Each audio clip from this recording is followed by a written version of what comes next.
Hi, good morning. An unfortunate morning today as we start off on this Thursday. Just about 1:15 this morning, our HCSO comm center, the 911 call center, got a phone call from somebody. When they dispatcher answered that call, they didn't hear much of anything. They heard some rustling, and that was about it. On phone calls like these, what we usually do is we send a deputy out to make sure everything's okay. And unfortunately, things were not okay. When deputies arrived here to the 4000 block of Orange Street, in Seffner, they found a woman inside her vehicle, deceased, with what appeared to be some pretty severe upper body trauma. They spent most of this morning investigating, piecing that scene together, and now that investigation is continuing this morning as we as we search and try to find out who it was that killed this woman and make sure that we put them behind bars. That's kind of what we have right now, but I'll take some questions. The car looked like it had a broken window. Was that pre-existing?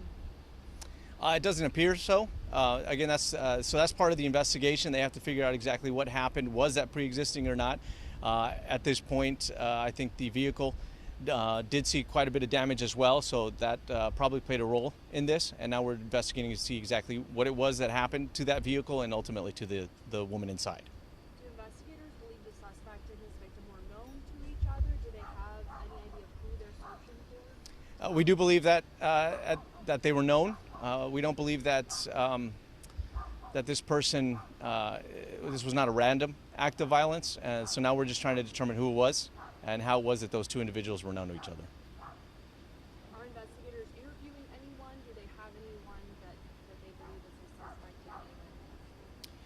suspect? Being this early in the morning, that's going to be what's continuing throughout the rest of today. As you can imagine, most people were asleep in this neighborhood when all of this happened. So at this point, they have gathered what they can at the scene. They're gathering all that evidence, and now they're going to start piecing the puzzle together and seeing who it was that they can go out and talk to, where everybody was at. And also some things that our detectives were doing early this morning is knocking on neighbors' doors and seeing who had cameras and who might have seen something or had something on there that may help us solve this case. Do you have an age range for the victim? We don't. We can't say much of anything just because regarding the victim because of Marcy's law. Did she live alone at this home? Did she have other people she lived with? Were they around, not home at the time? That's all still part of the investigation, so I can't say much about that right now. There appears to be children's toys, playpen.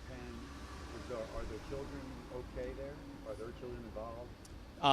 Not sure at this time. Again, that's all part of the investigation as to who was inside the house and who she lived with. We do know that her next of kin has been notified, but we don't know if that was inside the home or not at this time. Messages to the neighborhood, should they be concerned? It's it's sad. I just talked to a neighbor a few minutes ago who woke up, and that was the first thing she asked, what happened out here. When I told her, she's heartbroken. Even if you don't know your neighbors, nobody likes to see this on their street. So we do ask if anyone here happened to see anything, happened to know anything, to please contact us. Let our detectives know.